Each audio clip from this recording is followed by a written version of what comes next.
Bonjour Mostafa Sahimi, merci d'avoir accepté l'invitation de cette édition matinale de Média TV. Vous êtes professeur de droit à l'université Mohamed V de Rabat et avec vous on va parler de l'ONU, l'Organisation des Nations Unies avec le secrétaire général Antonio Guterres qui arrive en fin de mandat. Il quittera ses fonctions, ce sera à la fin de l'année prochaine, fin 2026. Donc sa succession est évidemment en question. Le processus est en train d'être lancé, on ne peut pas dire qu'il est finalisé, mais il est en train d'être lancé. Et on va essayer de comprendre avec vous, si vous le permettez, professeur, le fonctionnement de la désignation ou l'élection du secrétaire général des Nations Unies. Alors, d'abord, ce qu'il faut comprendre, certainement, c'est qu'il y a une question géographique qui est très importante. Oui, vous avez raison de le relever. C'est une alchimie très particulière qui conduit donc à l'élection du secrétaire général de l'ONU. Il y a un certain nombre de paramètres qui sont pris en cause, les uns géographiques, d'autres politiques, d'autres culturels, etc. Pour ce qui est donc de la situation actuelle, M. Antonio Guterres, vous l'avez dit, finit son mandat, son deuxième mandat d'ailleurs, le 31 décembre 2026, mais il y a déjà des préparatifs ici et là dans les couloirs des Nations Unies, au niveau du secrétariat, du Conseil de sécurité, etc., pour voir quel est le profil qui pourrait lui succéder. D'abord, la procédure, c'est un choix qui est fait donc par le Conseil de sécurité, qui le fait valider par l'Assemblée générale des Nations Unies. C'est extrêmement intéressant. Et donc, il y a tout ce travail en amont maintenant qui est en train d'être inauguré. Ce que l'on sait, c'est qu'il y a une très forte poussée pour qu'il y ait un rééquilibrage des zones géographiques. Jusqu'à maintenant, il y a un certain nombre de pays qui bénéficiaient donc de ce paramètre-là, une sorte de rotation géographique non écrite, ce n'est pas dans les textes d'ailleurs de la Charte des Nations Unies, mais ça permettait de tenir compte d'un certain nombre d'équilibres. Alors, ce qui se dessine, me semble-t-il, aujourd'hui, selon les informations disponibles, c'est un consensus qui s'élargit d'ailleurs pour qu'il y ait une candidature féminine, et une candidature féminine d'une zone géographique marginalisée, si je puis dire, la zone caribéenne. Voilà un peu où nous en sommes. Alors, parmi les candidates et les candidats de l'espace caribéen, il faut citer par exemple une femme, plusieurs femmes. La première et la mieux placée, me semble-t-il, c'est Rebecca Greenspan, qui représente le Costa Rica, donc, et qui a été d'ailleurs secrétaire général de la CNUSED. Donc elle a un parcours. Il faut y ajouter également Michelle Bachelet, qui a été chef d'État du Chili à 2 reprises, donc, et qui a été également haut commissaire aux réfugiés, donc là aussi une expérience. J'y ajoute d'autres noms, mais ça c'est, me semble-t-il, les deux femmes les mieux placées. J'ajoute Christiana Figueres, Costa Rica, qui a été l'une des femmes clés de l'accord de Paris, de la COP 21 sur le climat. Il y a également une candidate du Nigeria, Amina Mohamed, qui est aujourd'hui encore et jusqu'à la fin 2026 vice-secrétaire générale de l'ONU. Et puis il y a aussi Madame Alicia Bárcena du Mexique, donc, qui est l'ancienne ministre des Affaires étrangères. Donc voilà comment ça se présente un peu, mais tout ça évidemment n'a aucun caractère prédictif ni définitif, parce que l'élection du secrétaire général de l'ONU pour un nouveau mandat, donc fin 2026, fin 2031, est une opération très complexe où interviennent évidemment les influences des membres du Conseil de sécurité, le poids d'autres membres qui ne sont pas dans le Conseil de sécurité, et il faut suivre ça avec beaucoup d'intérêt. Oui, alors ce sont les principaux pays contributeurs d'ailleurs à l'Organisation des Nations Unies qui ont, disons, une voix un peu prépondérante pour la désignation du secrétaire général, d'après ce que j'ai compris.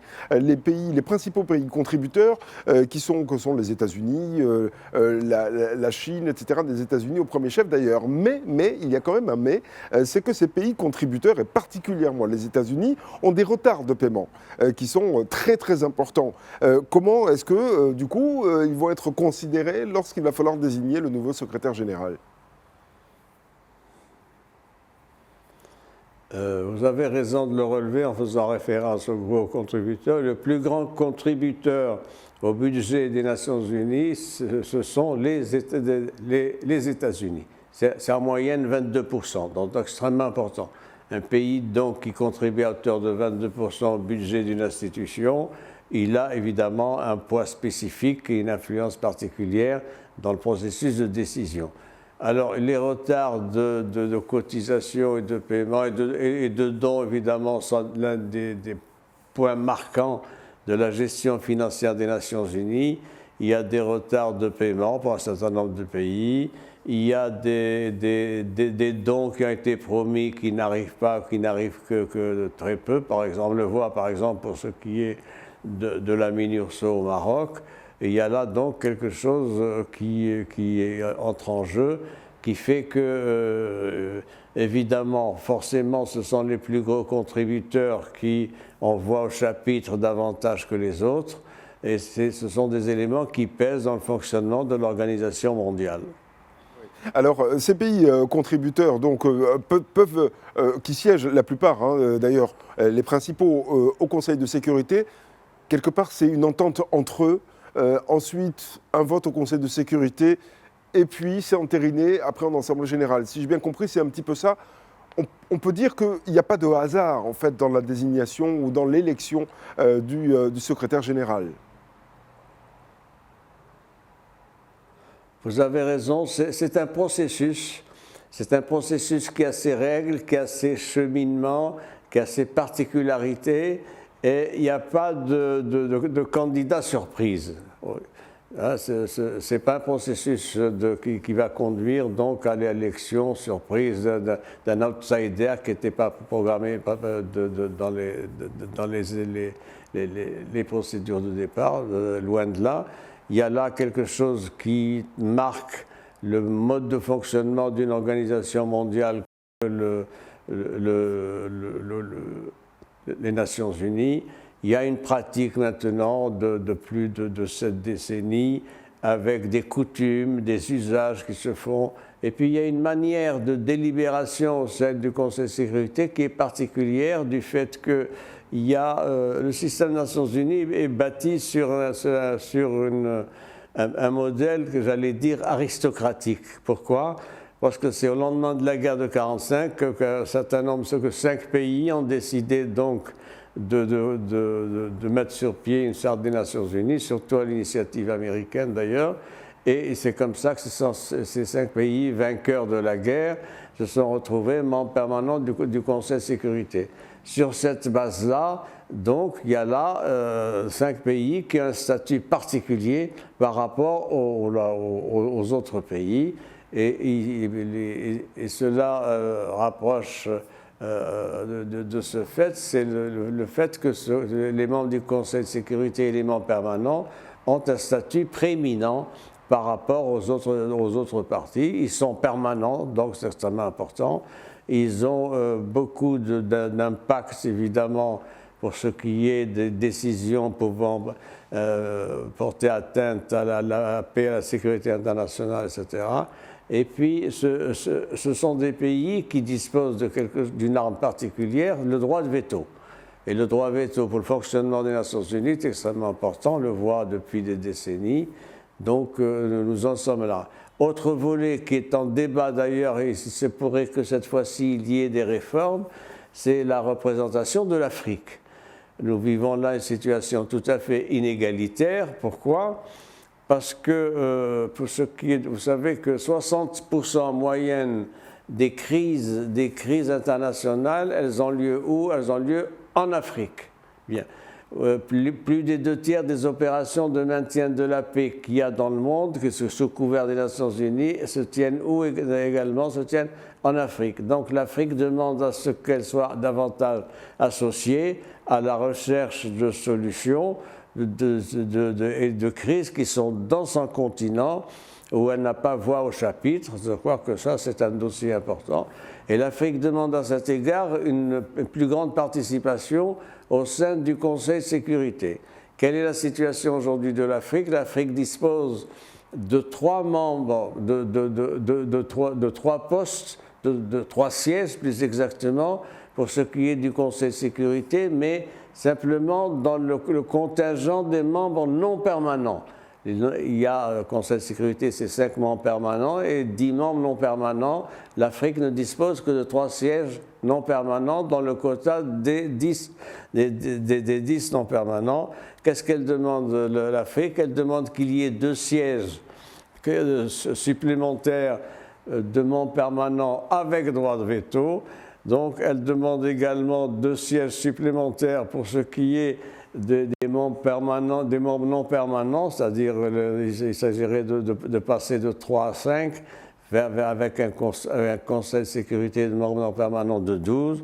Et puis il y a, il faut dire, de fortes réserves des 5 membres non permanents pour ce qui est de ces revendications africaines. C'est un élément de débat extrêmement important. J'ajoute qu'il y a aussi des divergences, il faut le dire, au sein des pays africains pour savoir qui est le mieux placé pour être représentant du continent, donc dans l'option d'une reconfiguration du Conseil de sécurité. Il y a évidemment des compétitions, des intérêts différents entre l'Afrique du Sud, le Nigeria, l'Égypte, l'Éthiopie, etc. Donc tout ça doit être sur la table, mais fondamentalement, évidemment, le système onusien doit être revu et corrigé et réarticulé pour faire une plus large place au continent africain. Oui, et le Maroc est d'ailleurs concerné aussi par un éventuel siège, évidemment. Est-ce que, oui ou non, vous considérez que l'Organisation des Nations Unies telle qu'elle existe aujourd'hui, avec, on l'a dit tout à l'heure, les pays contributeurs qui ont du mal parfois à signer l'échec, qui est obligé de baisser la voilure justement sur pas mal d'opérations, et on le voit sur les conflits, ou en tout cas l'arbitrage des conflits, avec des décisions même du Conseil de sécurité des Nations Unies qui ne sont pas ou peu respectées par certains États. Est-ce qu'il ne s'agit pas, là, en 2025 ou peut-être en 2026, avec le prochain mandat du futur secrétaire général des Nations Unies, de repenser l'organisation des Nations Unies pour lui donner davantage de poids dans ses décisions?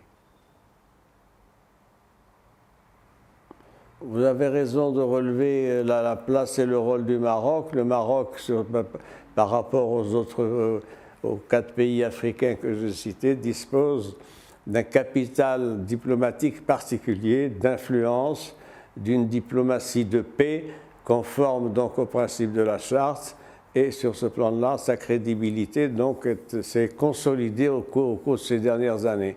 Maintenant, que peut faire le système des Nations Unies pour se réformer? C'est extrêmement difficile, c'est une machine très lourde, avec des intérêts dominants d'un certain nombre de grandes puissances qui n'ont pas évidemment une grande volonté réformatrice, malgré des discours qui sont prononcés à l'occasion par les uns et les autres. Mais c'est sûr que c'est un système qui ne peut plus tenir à l'État parce que ça pose des problèmes de légitimité pour cette organisation mondiale. Il faudra bien qu'il y ait une sorte de démocratisation du système des Nations Unies avec une plus large place faite en particulier à l'Afrique pour permettre à l'organisation mondiale de jouer pleinement le rôle qui est le sien, c'est-à-dire d'être au service de la paix et de la sécurité internationale. Merci beaucoup Moustapha Sahimi d'avoir été ce matin l'invité de Média TV. Vous étiez en direct du bureau de Rabat de Média TV. Je rappelle que vous êtes professeur de droit à l'université Mohammed V de Rabat. Et donc je vous souhaite une excellente journée. Merci encore.